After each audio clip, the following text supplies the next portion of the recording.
Halo guys, apa kabar kalian semua? Semoga kalian selalu sehat dan selalu dalam lindungan Tuhan. Alur cerita film kali ini adalah mengangkat kisah asal-usul Sungai Gangga yang dianggap suci oleh umat Hindu. Yuk tanpa basa-basi langsung aja ke alur ceritanya. Scene diawali di mana Sarman dan teman-teman yang hendak memburu buaya karena telah meresahkan para nelayan penduduk Army. Di mana seekor buaya berukuran yang sangat besar itu tiba menghampiri mereka. Buaya itu menggigit kapal hingga seseorang jatuh ke air. Semua merasa sangat panik karena hampir saja salah satu teman mereka diterkam buaya. Untung Sarman berhasil menangkap tangan temannya hingga bisa naik ke kapal kembali. Sarman lalu menyusun strategi agar dapat menangkap buaya itu. Sarman lalu menyuruh Hojo memancing perhatian buaya. Buaya segera menerkam Hojo, tapi untung Sarman segera menancapkan senjata trisulanya ke leher buaya itu. Tapi Sarman juga ikut ketarik buaya itu dan masuk ke dalam air. Tapi karena kelincahan Sarman yang diberikan dewa, Sarman berhasil membunuh buaya itu dan lalu mereka semua membawanya agar para penduduk Army tahu kalau buaya yang meresahkan mereka sudah mati. Sesampainya di desa Army, Sarman disambut masyarakat. Dia diberkati oleh masyarakat dan kepala adat. Dia juga dianggap sebagai pahlawan. Setelah itu Sarman dan pamannya yang bernama Durjan pun pulang ke rumah. Tapi mereka disambut tangisan oleh sang bibi yang bernama Bima. Karena bibi Bima sangat khawatir dengan Sarman yang selalu saja mempertaruhkan nyawanya untuk masyarakat Army.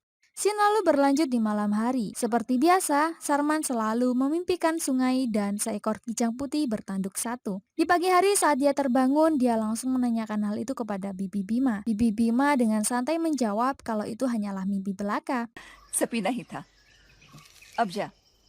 Sarman menyusul pamannya ke ladang. Sarman meminta izin kepada pamannya Durjan agar mengizinkan pergi berdagang di Mohenjo-daro. Sarman ingin pergi berkeliling dunia dan juga ingin melihat sungai Sindu. सब देखना है मुझे काका। Tapi lagi-lagi Durjan tidak mengizinkannya. Jawaban pamannya membuat Sarman sangat kesal dan langsung pergi.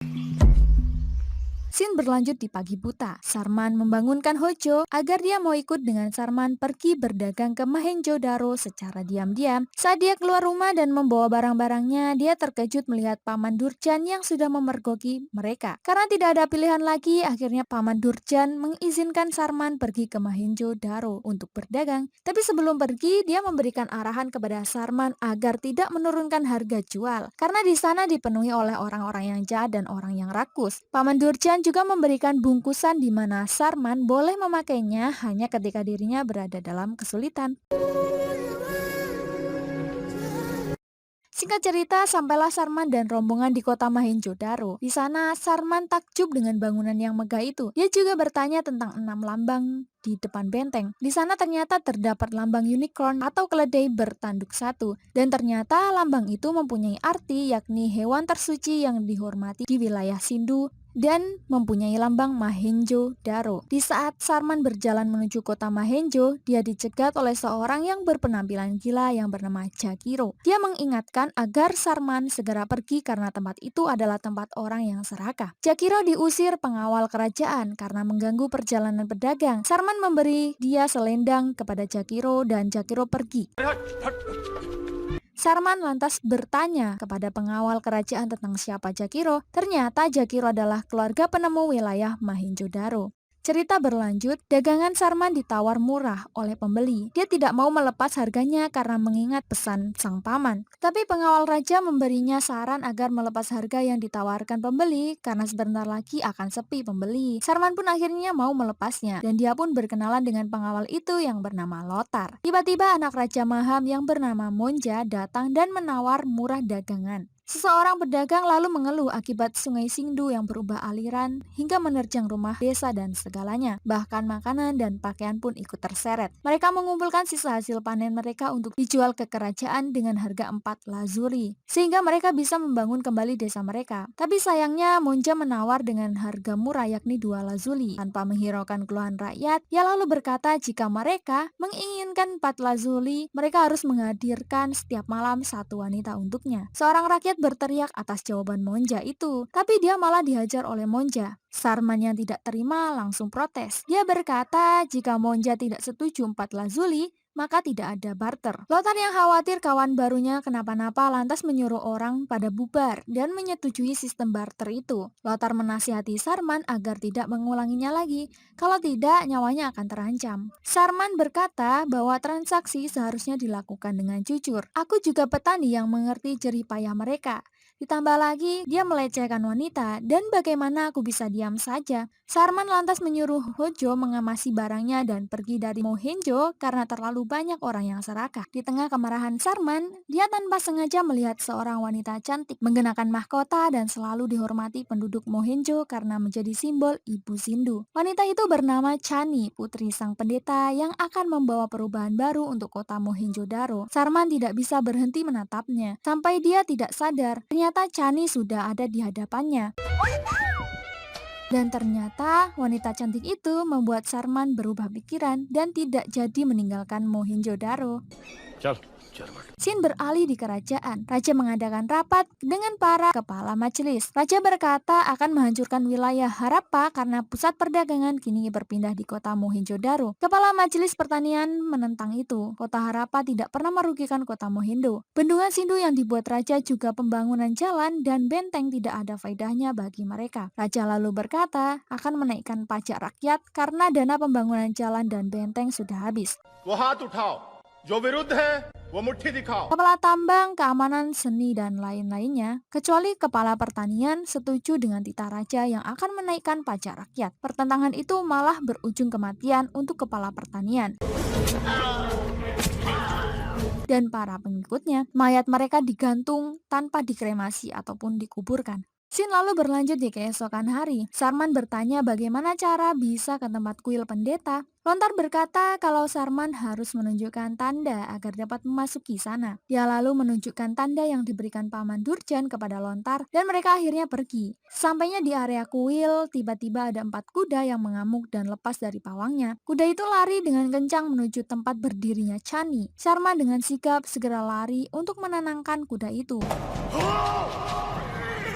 Kuda pun seketika tenang dan Chani pun terselamatkan. Ayah Chani langsung berterima kasih dan mereka pun berkenalan. Chani merasa terpukau atas keberanian Sarman. Sarman pergi ke kuil. Dia bertanya tentang patung hewan yang sama dengan tanda yang dimilikinya kepada pendeta. Lalu pendeta bertanya dari mana tanda itu. Dia lalu menjawab tanda itu diberikan pamannya yang bernama Durjan. Lalu pendeta bertanya lagi, di mana ayahmu? Dia menjawab kalau ayah ibuku sudah meninggal karena wabah dan ayahku bernama Surjan. Dia lalu bertemu Chani yang tersenyum lebar kepadanya. Sarman keluar dari kuil, dia langsung diajak pergi dengan Lontar. Dia melihat kepala majelis pertanian yang digantung jasadnya. Sarman lantas protes dengan Lontar. Dia sebagai pengawal kerajaan tahu kedoliman Raja Maham tapi malah tidak berbuat apa-apa. Sarman bertanya-tanya dan merasa seperti dia ada kaitannya dengan Mohenjo karena memiliki tanda unicorn dan selalu didatangi unicorn itu di dalam mimpinya. Sebelum pertanyaannya itu terjawab, dia berjanji tidak akan meninggalkan kota tersebut. Sin masih berlanjut. Pengumuman kenaikan pajak raja telah sampai kepada rakyat. Rakyat mengeluh, karena itu bukan pertama kalinya pajak naik. Kenaikan pajak akan tambah menyusahkan masyarakat. Sarman pun protes dan berkata tidak akan mau membayar pajak yang tinggi itu, karena itu sama halnya dengan membunuh rakyat kecil. Aksinya didukung penuh oleh semua masyarakat di sana. Kabar penolakan pajak itu pun sampai di telinga Raja Maham. Raja pun menyuruh Kulka, pengawalnya itu, agar mencari tahu siapa pemuda itu.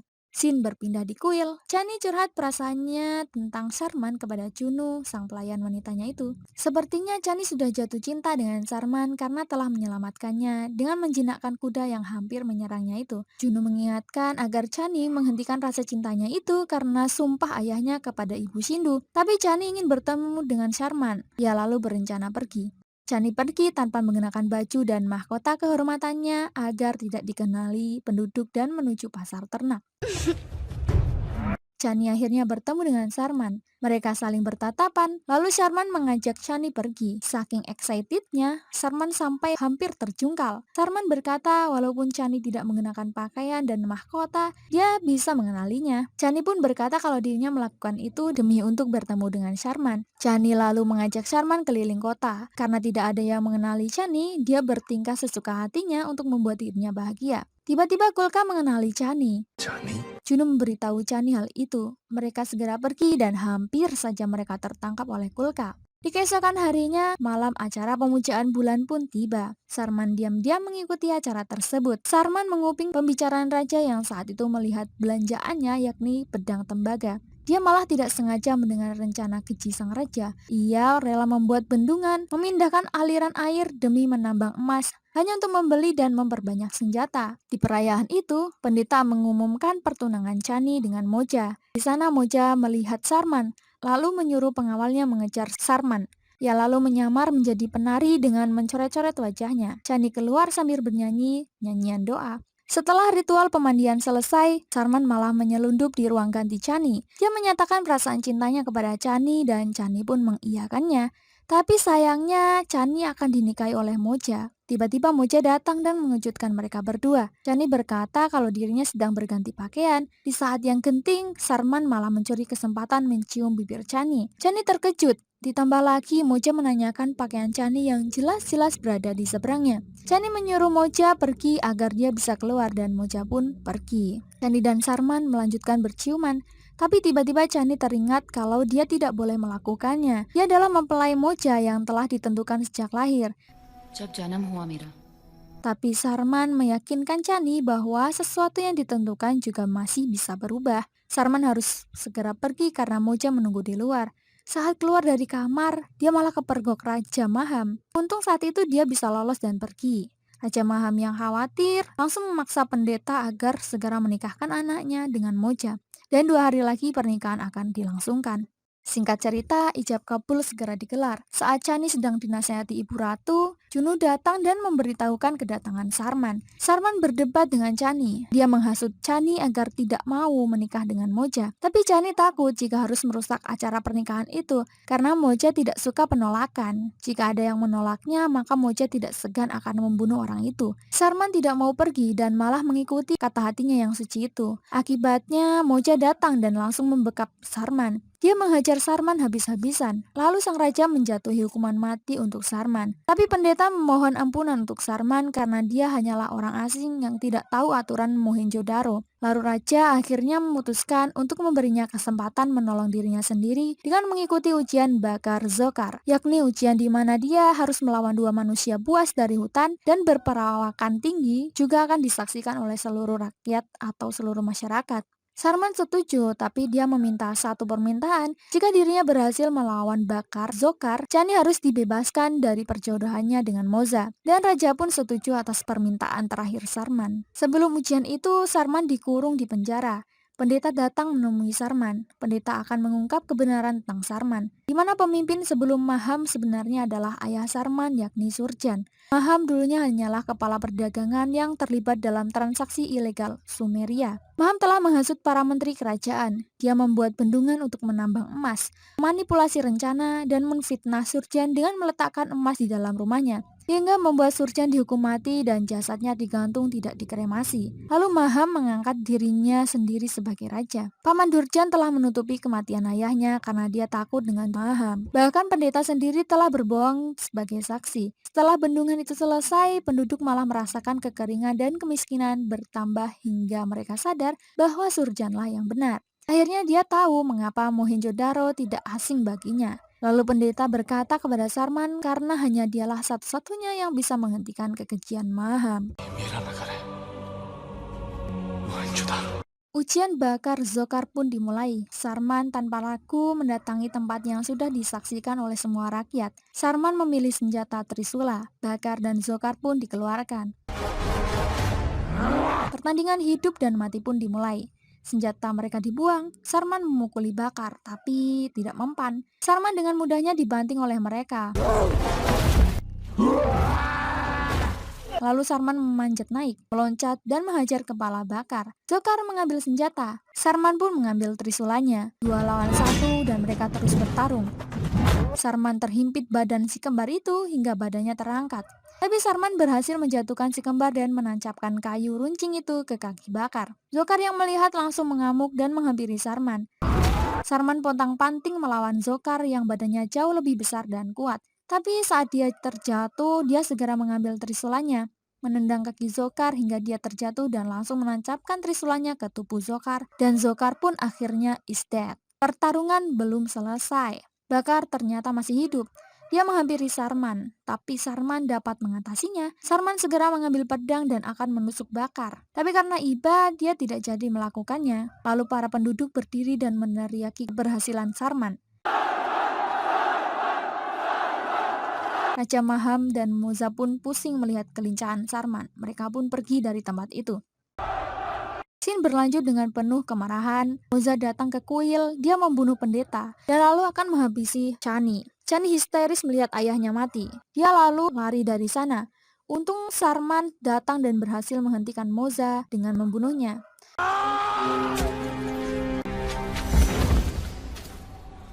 Pengkremasian pendeta pun dilakukan. Chani hampir pingsan, tapi kemudian dia beranjak dan langsung mengumumkan tentang kebenaran Sarman, sang putra Raja Surjan. Mereka tambah yakin karena saat itu pamannya, yakni Durjan, mendatangi Sarman. Dan akhirnya semua penduduk akan mendukung Sarman. Sarman lalu memerintahkan untuk mengkremasi semua orang yang telah mati berjuang untuk Mohenjo-daro.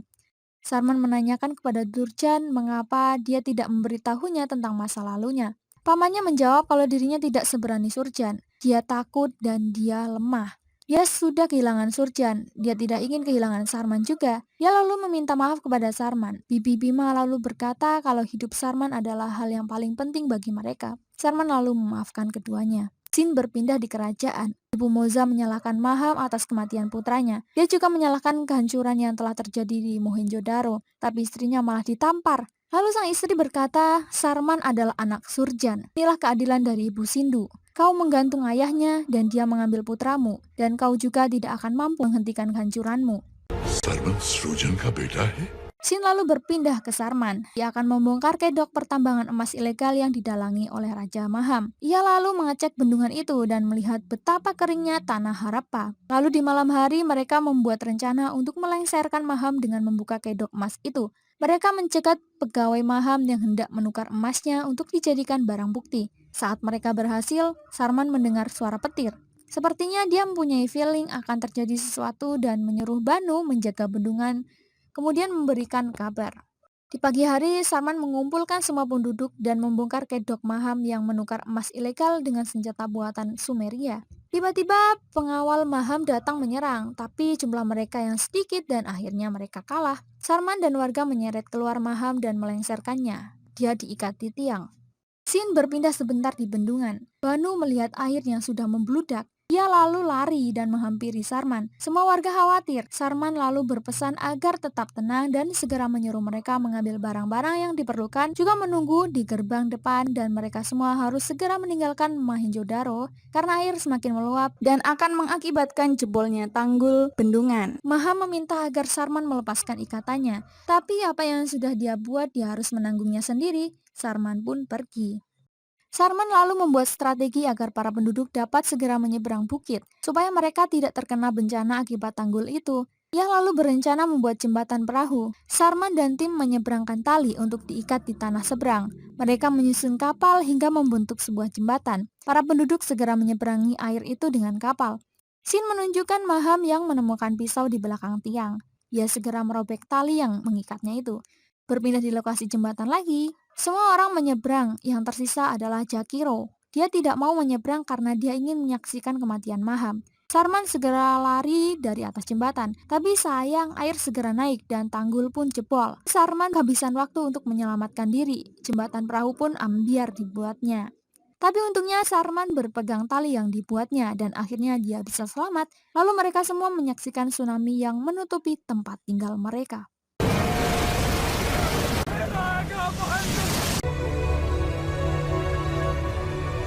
Waktu kian berlalu, air pun semakin surut dan membentuk sungai yang sangat jernih. Sarman melihat unicorn yang ada di mimpinya itu. Lalu seseorang bertanya, lalu apa nama sungai ini, Sarman? Sarman menjawab, Gangga. dan film ini pun berakhir. Wah, selalu puas ya pemirsa kalau nonton film dengan happy ending gini. Jangan lupa tinggalkan like dan tanggapan Anda di kolom komentar ya. Sampai jumpa di alur cerita berikutnya.